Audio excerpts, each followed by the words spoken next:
Don't you think it's kind of strange how Sara is so highly ranked with only like 2 professional fights?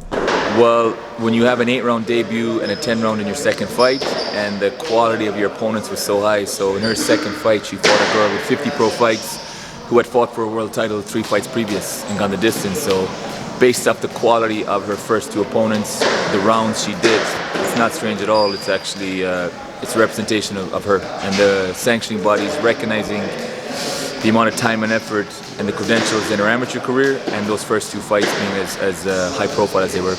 Okay, so I'm new to the boxing scene. This is my first year. But within, I would say, a couple months, I realized you were one of the most prominent figures. You may not know this, but you know, I've been in other gyms and I talked to a lot of other coaches, and everybody knows who you are. You're pretty popular. You're well respected. Why do you think that is? I mind my business. I don't get involved in any drama. I don't get involved in anyone else's problems. I'm quietly very supportive of everyone behind the scenes. So there's a lot of coaches, you know, might reach out to me for some kind of help that people don't even know I'm helping them with. And again, I stick to my own lane and I don't get involved. I'm happy that, like I said, a lot of guys come here for help.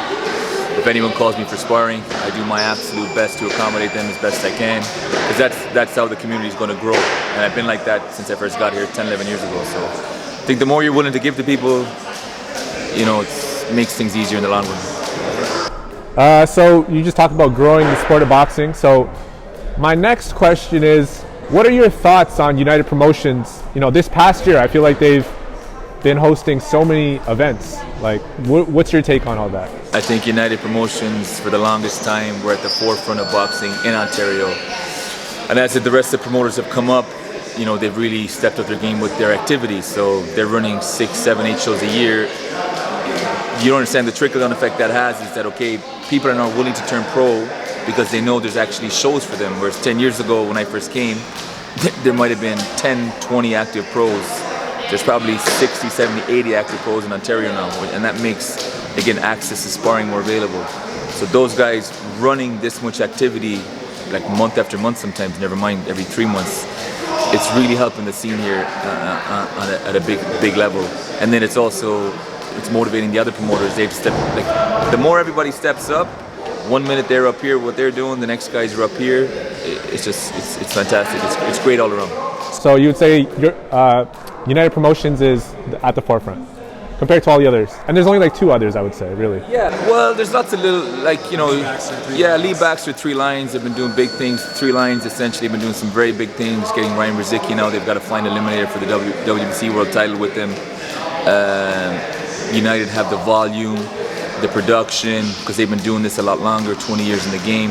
So everyone's like really fine-tuning their niche. I hate to say one's bigger than the other, like it's harsh. Everyone's kind of mastering their thing. I think 3 Lions and United are at the forefront in Ontario. The activity that United are doing plays a big factor in the growth, big factor. So arena shows or casino shows, what's your preference? Depends. If sometimes you need an arena show to pay for a big fight. The casino shows is fantastic for family and friends. You know, some people's wives don't want to go to a boxing event, but if you got restaurants and casinos right next to it, it's a little easier to sell a table to these people. I think both have their pros and cons. Okay, and my other question is, besides West End Gym, what would you say is the next gym that hosts the best fighters? Or do you have an opinion on that? It's hard to say. Orgies up at Grantham and Maine, they always have a couple of guys on the go. Coach Sal and Chris Johnson always have guys on the go. Steeltown always have guys on the go. I don't think any gym is the best gym. I think everything goes in waves. So right now you're saying I'm popular around, but 4 or 5 years from now, I'll be bottom of the barrel, the next guy's up. It goes in waves. Everything goes in waves and cycles, right? So never get too high when you're successful, never get too low when you're in a downtime. And my next question would be, outside of the fighters that you coach, who do you think is the best fighter in the United Promotions roster? So if you can visualize a roster, who do you think is at the top right now? But anyone not your fighter though? Well, not my fighters. Who has the most potential? Who's the best now? Like, who do you like? Like, who, when you watch them, you're like, wow, that's a great fighter right there. I wish I could train him. It's tough. A few of them have a lot of good potential, and I'm sure I haven't even seen the best of them, right? So obviously Big 12 is an enigma. I know him personally, so maybe I'm a little biased. Big 12 is a great guy. He's just such a good guy. Like, he's a solid guy. Like, I can't speak high enough of him. So you see the potential he has, and you're like, wow, can you imagine getting a hold of that guy? Suck deep, ton of potential. And I don't know him that well, but the little bit I have crossed paths with him seems like another really nice guy. Like, Suck deep seems really like a solid dude. Every time, very humble. Every time I've spoken to him, I'm like, wow, you'd think nothing of him, right? And they've got a lot of guys on the way up, even on the next show. Jisoo Lee seems like an exciting guy. I've never spoken to him, but the little bit I've seen of him in the gym and in the ring seems great.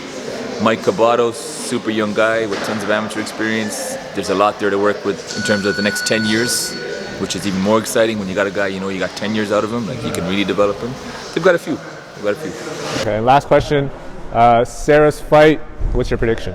I think, 8-0 in terms of the judges' scorecards, but in the last 2 rounds, if I'm happy with this is in the bag, I'm really going to, tell her to bite down and push forward a little bit and try and make a show of it.